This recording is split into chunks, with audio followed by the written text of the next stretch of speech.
It says VPN connection terminated. So this is a good demonstration of how to achieve group locking.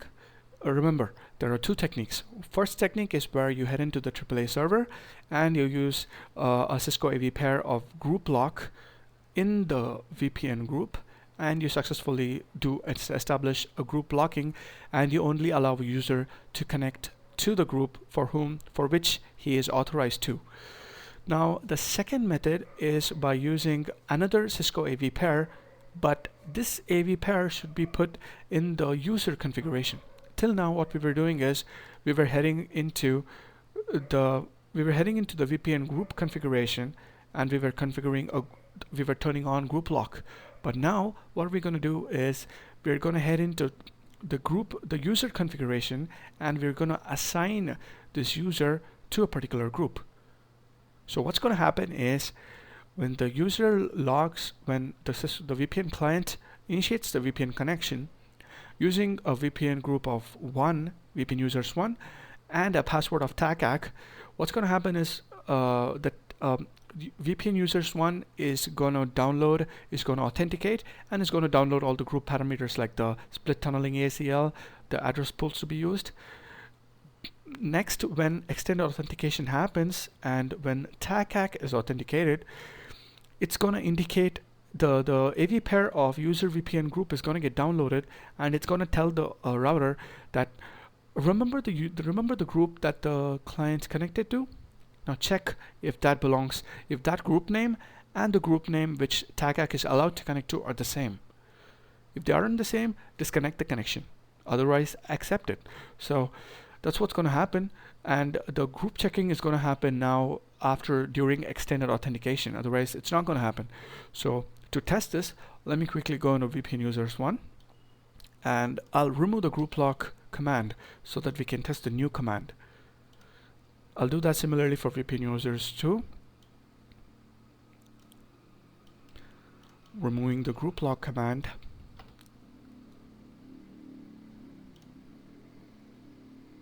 Sorry about that, there was some minor technical difficulty. Yeah, where were we? Okay, we were trying to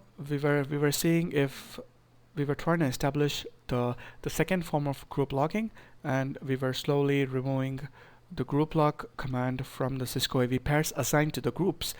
So let me just check if all that still exists. Okay, both the groups have the group lock command removed, and now let's head into the user TACAC. Remember, this format of TACAC at VPN users.1, this only works when you're using the first method of group lock, where you specify the group locking feature in the group.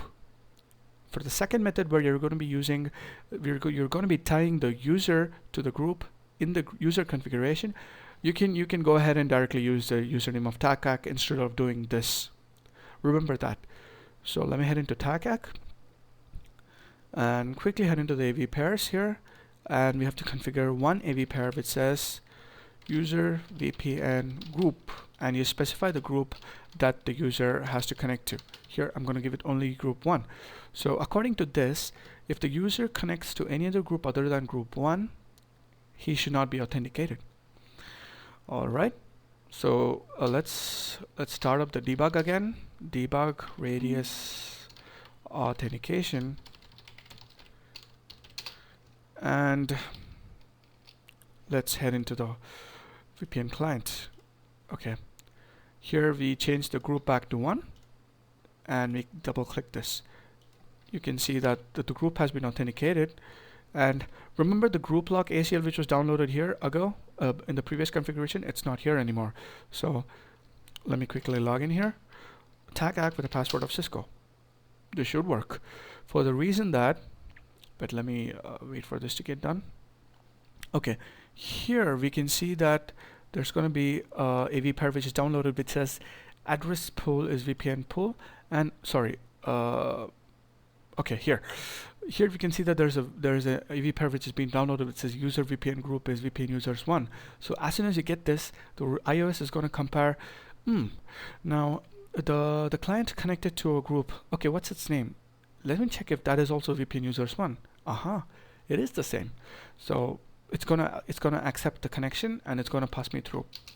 Now the same procedure, let me do that, and let me try to connect to VPN group 2. This shouldn't allow me if I'm not wrong, sorry.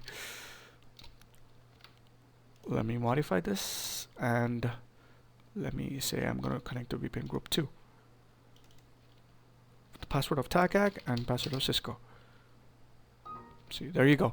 It says the VPN group terminated locally.